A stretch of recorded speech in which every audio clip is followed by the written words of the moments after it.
Hello guys, I Harshita Parekh welcomes you again in my online study classes. I'm back here with the topic thermodynamics. In previous lectures, we have discussed about the general terminology of thermodynamics. Other than that, we have discussed about the types of the system, the types of boundaries, extensive properties, intensive properties, states of the system and the thermodynamic processes. इसके अलावा हमने energy की भी बात जो है वो की थी previous lecture and previous video. Energy which can be described by the alphabet you और ई, इंटरनल एनर्जी की हमने जो है वो बात की थी. In today's class, in today's lecture we will discuss about the laws of thermodynamic here, जिसपे हम बात करेंगे जीरोथ लॉ से हम स्टार्ट करेंगे. हालांकि जीरोथ लॉ आपके 11th लेवल पर जो है वो नहीं है, लेकिन फिर भी हम थोड़ा सा जो है वो इसको जो है वो डिस्कस करते हुए आगे की तरफ जो है वो बढ़ेंगे. फर्स्ट लॉ की तरफ जो है वो बात करेंगे, फर्स्ट लॉ की तरफ जो है वो आगे बढ़ेंगे, लेकिन उससे पहले जीरोथ लॉ की बात करेंगे बिकॉज दिस इज इम्पॉर्टेंट, बहुत ज़्यादा इम्पॉर्टेंट है और बहुत ज़्यादा लेंदी भी नहीं है. तो जीरोथ लॉ को छोटा सा जो है वो डिस्कस करते हुए हम आगे की तरफ बढ़ेंगे फर्स्ट लॉ की तरफ. चलिए स्टार्ट करते हैं यार, आगे डिस्कस करते हैं लॉज ऑफ थर्मोडायनामिक्स.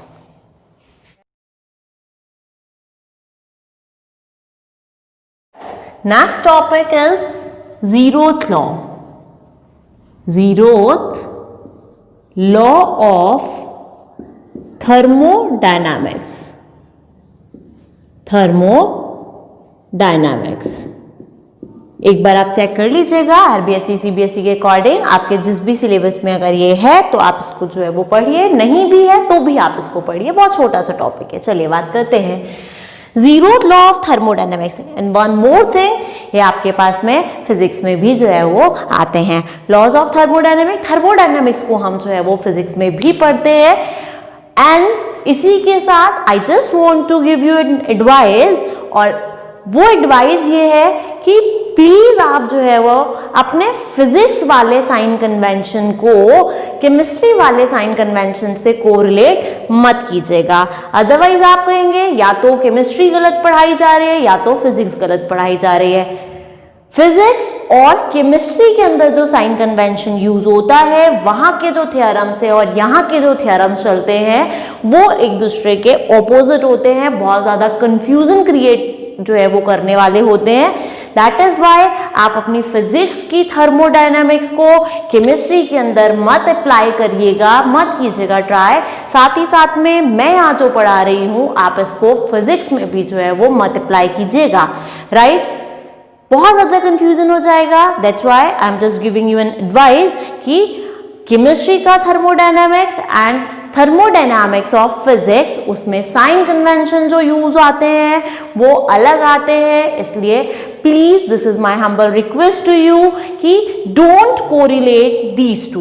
ओके, चलिए हम इसी के साथ स्टार्ट करते हैं हमारा ये topic zeroth law of thermodynamics. चलिएगा समझाती हूं मैं इसको. पहले है क्या ये देखिए, this is also called law of thermal equilibrium. इसे कहा जाता है, this law is also called, this law is also called law of thermal equilibrium. Law of thermal equilibrium.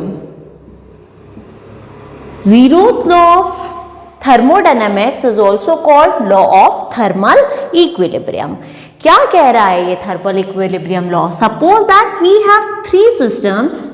This is system A, this is system B here, and this is system C here. Right?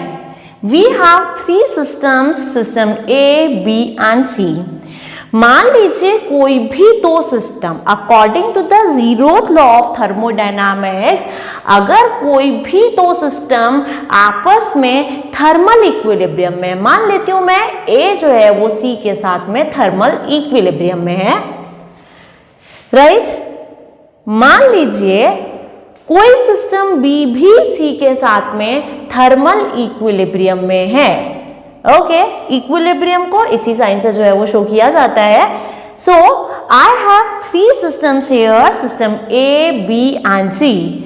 मैंने माना A system C system के साथ में thermal equilibrium में था, B system भी C के साथ में जो है वो थर्मल इक्विलिब्रियम में था। तो जीरोथ लॉ ऑफ थर्मोडायनामिक्स या the law of thermal equilibrium ये बताता है, if two systems are in thermal equilibrium with the third system, then these two will also be in thermal equilibrium. कोई भी दो सिस्टम किसी तीसरे सिस्टम के साथ अगर थर्मल इक्विलिब्रियम में है तो वो दोनों सिस्टम भी आपस में थर्मल इक्विलिब्रियम में होंगे। This is the zeroth law of thermodynamics, the law of thermal equilibrium. क्या कहा, वापस समझिएगा। 3 सिस्टम है, system A, system B and system C here.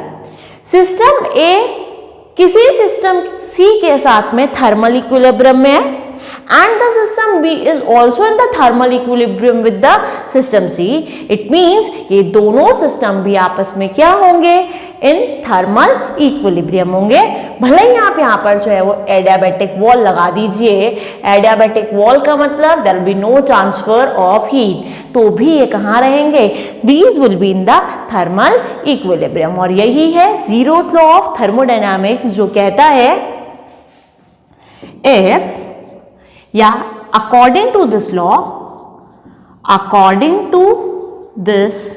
law, if two systems are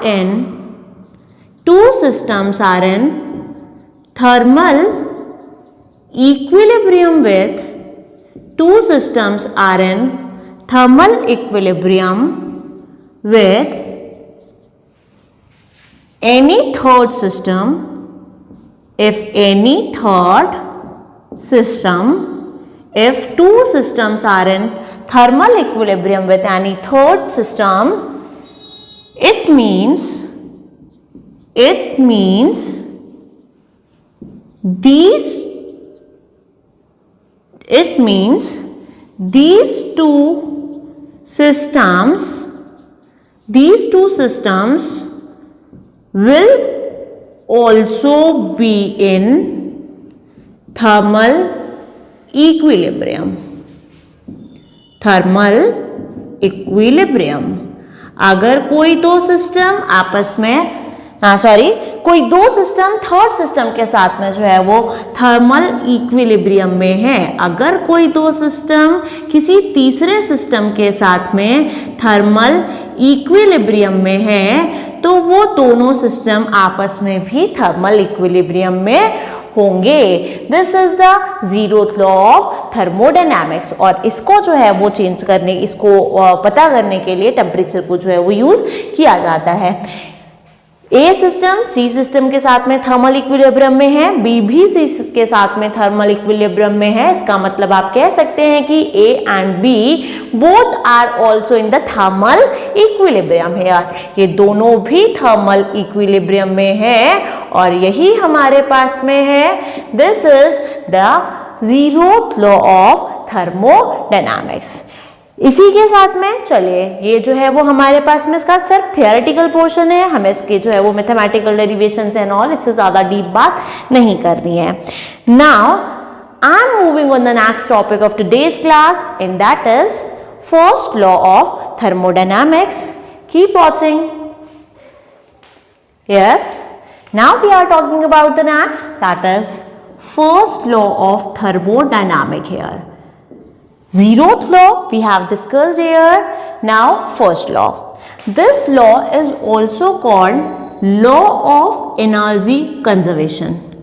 Law of energy conservation भी बोला जाता है इसी को, law of energy conservation और the first law of thermodynamics।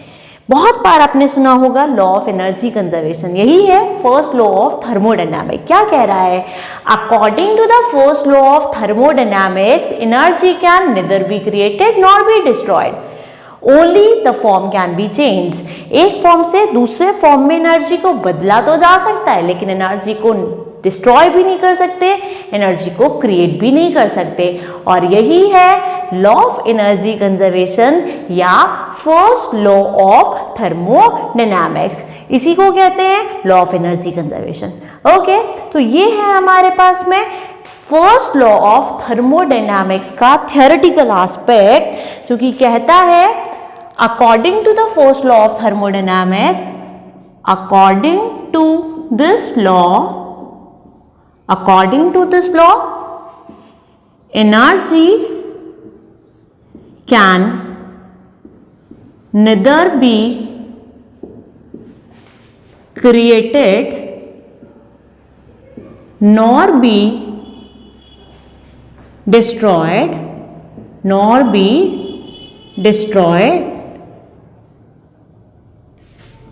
energy can neither be created nor be destroyed,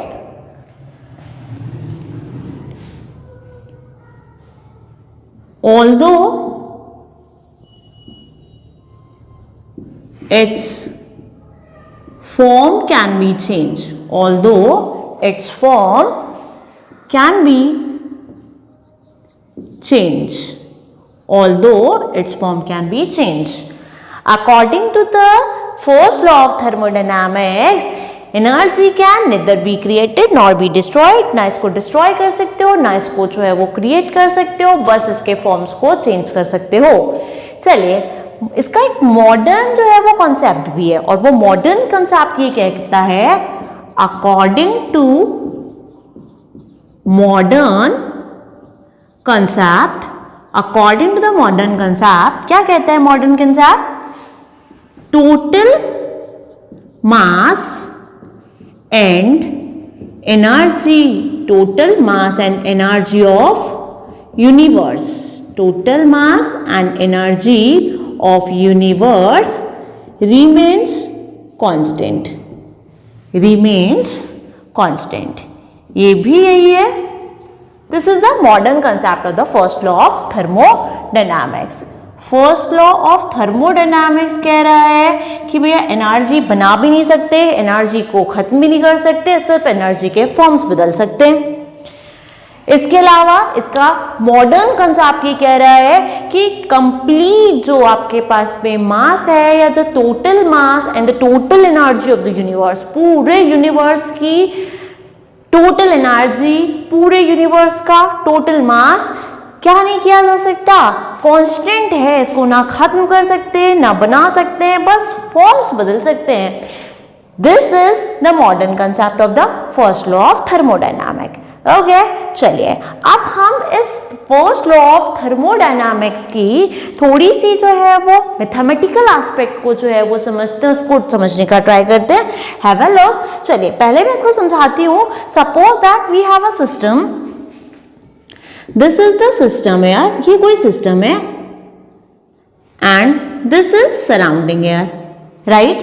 ये system है, ये सराउंडिंग है। इस सिस्टम के लिए जो इंटरनल एनर्जी था वो माना मैंने U1 है। U1 is the internal energy of the system, right. अब मान लीजिए आप इस सिस्टम को एनर्जी दे रहे हैं, we are providing the energy to the system. We can provide the energy to the system in the form of heat or in the form of work here, या तो वर्क के form में या तो heat के form में या दोनों के फॉर्म में, और बोथ हीट और वर्क और both. We are providing the energy to the system in the form of heat, in the form of work or in the form of heat and work both, right? क्या होगा, आपने यहाँ system को energy दिया, यहाँ से energy जो है वो आपको बाहर भी निकलता हुआ मिलेगा in the form of heat और in the form of work और in the form of both heat and work.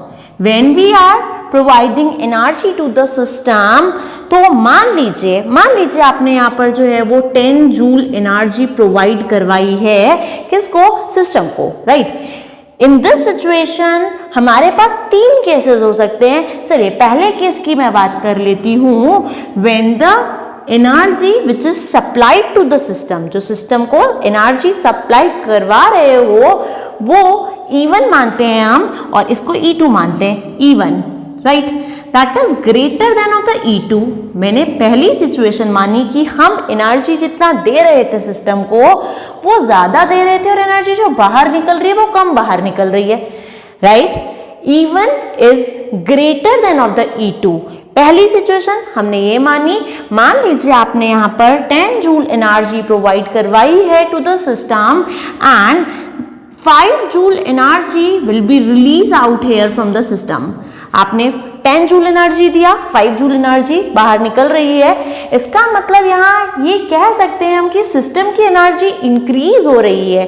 कितना इंक्रीज हो रही है? Increase by the 5 joule here, right. When we are providing 10 joule energy to the system, यहां से 5 joule energy बाहर निकल रहा है, मतलब सिस्टम की एनर्जी 5 जूल से इंक्रीज कर रही है। So in this situation first, in this case first, the del U, the change in energy will be, क्या होगा?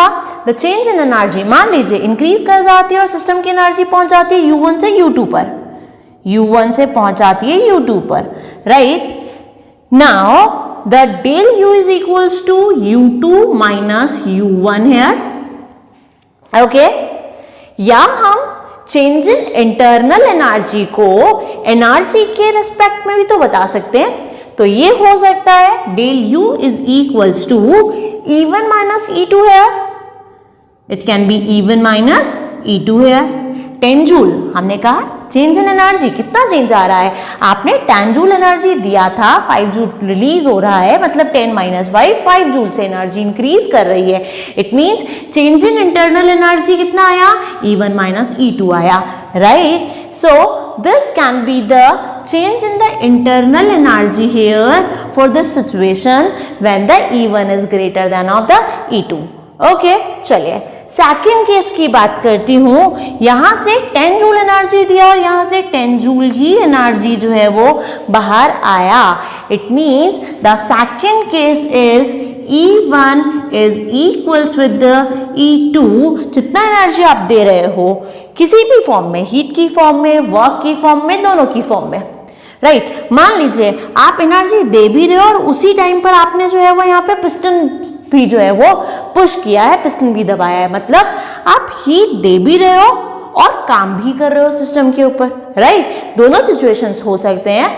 तो चलिएगा सेकेंड सिचुएशन की मैं बात कर रही हूँ, when we are providing 10 joule energy to the system और सिस्टम 10 जूल एनर्जी को ही रिलीज भी कर रहा है। It means E1 is equals to the E2 here. In this situation, there is no change in the internal energy. Del U is equals to 0 here. There is no change in the internal energy. और internal energy constant रहती है किसी भी system के लिए, ठीक है। Del U is equals to 0 here when हमने जितना एनर्जी दिया उतना एनर्जी वहां से रिलीज हो गया, तो E1 is equals to E2 है, तो del U is equals to 0 होगा। Now I am talking about the third case when I am providing 5 joule energy here and system से 10 जूल एनर्जी रिलीज हो रहा है। It means this is the third case here and for this third case E2 is greater than of E1 and in this situation del U is equals to, del U कैसे निकाला जाएगा? del U निकाला जाएगा by the U1 minus U2 this time, U1 minus U2, और अगर energy से आपको निकालना है तो it will be E2 minus E1, right? This is the situation here, okay चलिए, मतलब the change in the internal energy depends on the energy, right. जितना भी एनर्जी यहाँ पे दिया जा रहा है, हीट की फॉर्म में दिया जा रहा है, वर्क की फॉर्म में दिया जा रहा है, उस एनर्जी पर जो है वो डिपेंड कर रहा है कि इंटरनल एनर्जी के अंदर, सिस्टम की इंटरनल एनर्जी के अंदर कितना चेंज हो रहा है। वो U1 से U2 तक पहुंच रही है, इंक्रीज कर रही है, डिक्रीज कर रही है। That depends on the amount of the energy which we are providing to the system. System को कितना एनर्जी दे रहे हो उस चीज के ऊपर जो है वो डिपेंड कर रही है कि सिस्टम की इंटरनल एनर्जी में चेंज कितना आएगा। Okay, it means the change in internal energy that is del U here, यहाँ पे मैं लेती हूँ इसको the change in internal energy that is del U here that depends on the energy, energy के ऊपर जो है वो change in internal energy depend करती है। and अभी हमने पढ़ा था कि एनर्जी का जो ट्रांसफर हो रहा है वो या तो हीट की फॉर्म में हो रहा है और या तो वर्क की फॉर्म में हो रहा है, राइट? तो del U is equals to the change in the internal energy, वो क्या होगा? हीट एंड वर्क, इन दोनों से कितना एनर्जी चेंज आया है वही होगा the change in the internal energy here. तो हीट को मैं मान लेती हूं Q and the work which is done on the system air वो मान लिया जाता है W। तो एक सिचुएशन हमारे पास में बन के आती है del U is equals to Q plus W air.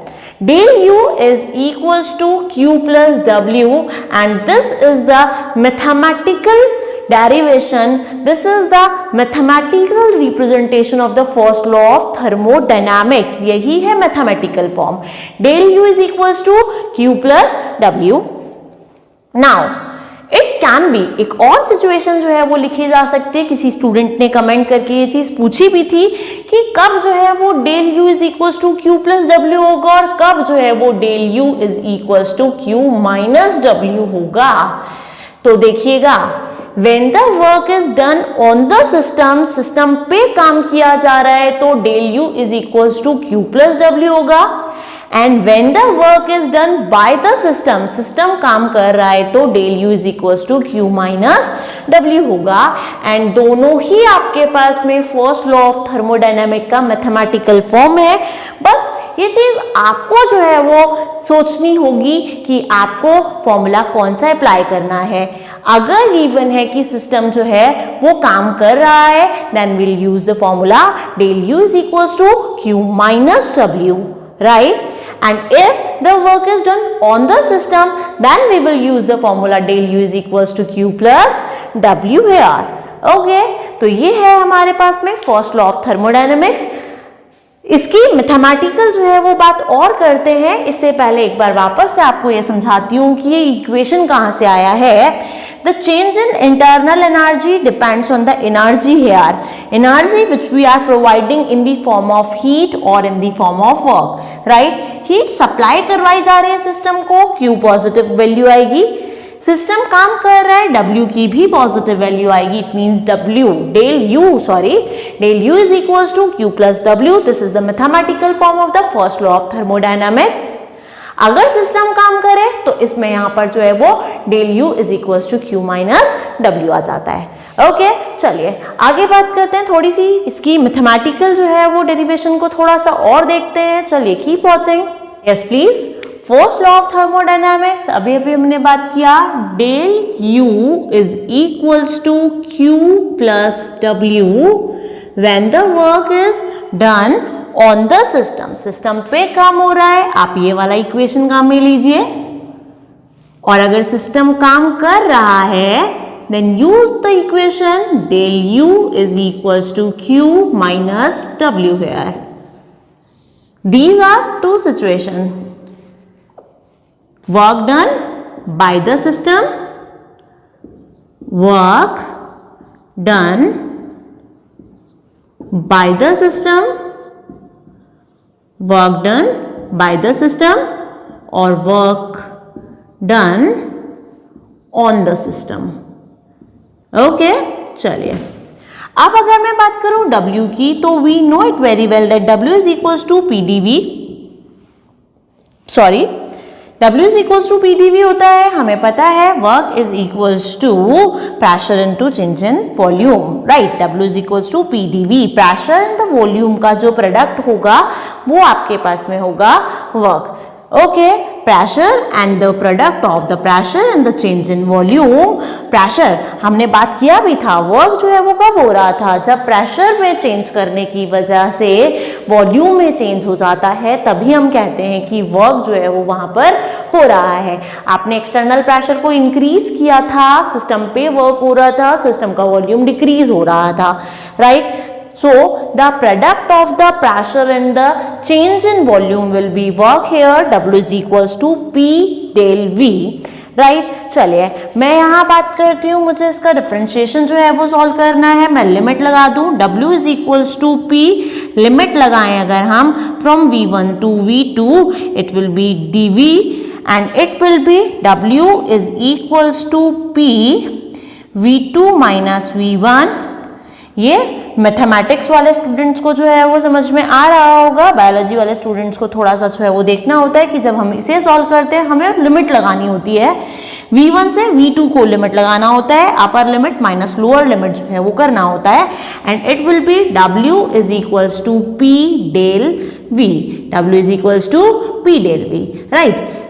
There is minute change, मतलब बहुत थोड़ा सा जो है वो डिफरेंस है, just like little a little, the little के अंदर जो है वो होता है चेंज, वैसे ही जो है वो आप बात करते हैं dV del V and this del V, right? इनमें वैसे ही डिफरेंस है जैसा कि difference little a little the little के अंदर होता है। मतलब ये बता रहे हैं सब जो है वो चेंज को है, लेकिन बहुत माइन्यूट चेंज हो रहा है, थोड़ा चेंज है या थोड़ा सा ज्यादा चेंज है। ओके चलिए, W is equals to P del V। Now this is the equation first here, ये इक्वेशन फर्स्ट है और हम एक बार के लिए जनरली यही मान के चल रहे हैं कि work is done on the system here. मान लीजिए आपको मेंशन है कि work is done by the system, system काम कर रहा है, तो आप यहाँ पर जो है वो माइनस वाला जो है वो ये इक्वेशन यूज कीजिएगा। चलिए, by putting the value from equation 2 in equation 1, we can get that del U by equation 1 and 2, del U is equals to Q plus P del V, right? अब अगर अपन बात करें यहाँ पर, ये अपने पास में एक और जो है वो इक्वेशन आ सकती है, इक्वेशन नंबर 3 है यार। ओके चलिए, अगर आप यहाँ पे जो है वो माइन्यूट चेंज को जो है वो बताना चाहते हैं, माइन्यूट चेंज को अगर आप बताना चाहते हैं तो it will be del U is equals to, या sorry, du is equals to dq plus dw, right? du is equals to dq plus dw। यहीं से मैंने माइन्यूट चेंज को बताया है from equation 1। We can say, ये आपके पास में एक और फॉर्मूला आया। अब मैं वापस फ्रॉम इक्वेशन 1 की बात कर रही हूं। From equation 1 we can get that for the minute change du, for minute change लिख देती हूं यहाँ पे, for minute change du is equals to dq plus dw। This is equation number 1। यहां आप dq की वैल्यू फाइंड कर सकते हैं, dq is equals to du minus dw, equation number, चलिए ABC दे दीजिए, equation number A, equation number B and according to the equation number C dw निकालिएगा इस बार, dw is equals to du minus dq this time। Okay, it means we can find out the value of du, dq and dw by the formulas here। ये जो formulas आपने निकाले इनसे जो है वो आप इन तीनों की ही वैल्यू को फाइंड आउट कर सकते हैं। ओके चलिए, एक मैं थोड़ी सी और अगर बात करूं यहाँ पे, मैं दो सिस्टम्स की और बात कर लेती हूँ। Firstly I am talking about the isothermal process. Isothermal कोई सिस्टम है। For the isothermal system, we know it very well that there will be no change in the temperature, और वहाँ isothermal process के लिए del U is equals to 0 होता है, जिसकी बात हमने स्टार्टिंग में की थी। For the isothermal system, del U is equals to 0. It means dq is equals to minus dw. For the isothermal, we'll get the situation dq is equals to minus dw. Okay चलिए, अगर मैं बात करूं एक और system की, adiabatic system की मैं बात करती हूं, यहां कर लेती हूं। Second is for adiabatic systems. For the adiabatic system, we can say that adiabatic system में there will be no change in the heat, means the change in the heat will be 0. dq is equals to 0 here, dq or the del q, whatever. Small minute, बहुत minute change को बताना है आप dq लिखिए, आपको change को बताना है आप del q लिखिए. del q is equals to 0 है, इसका मतलब आप कह सकते हैं कि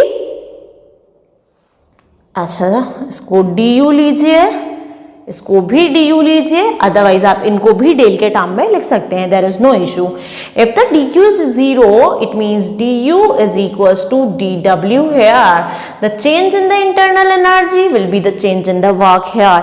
okay, this is the first law of thermodynamics, जिसका मैथमेटिकल डेरिवेशन कहता है कि del u is equals to q plus w, right. इससे हमने 3 फॉर्मूलाज निकाले, du के लिए, dq के लिए, dw के लिए.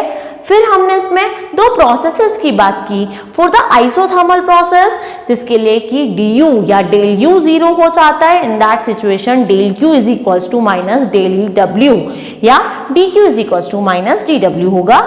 For the adiabatic processes where there is no change in the heat, del q is equals to 0. it means value रखिएगा, जब ये 0 है तो dw is equals to du के होगा, मतलब change in the internal energy that will be equals with the change in the work here, right. और इसी तरह से हमारा thermodynamic 0th law and the first law complete होता है.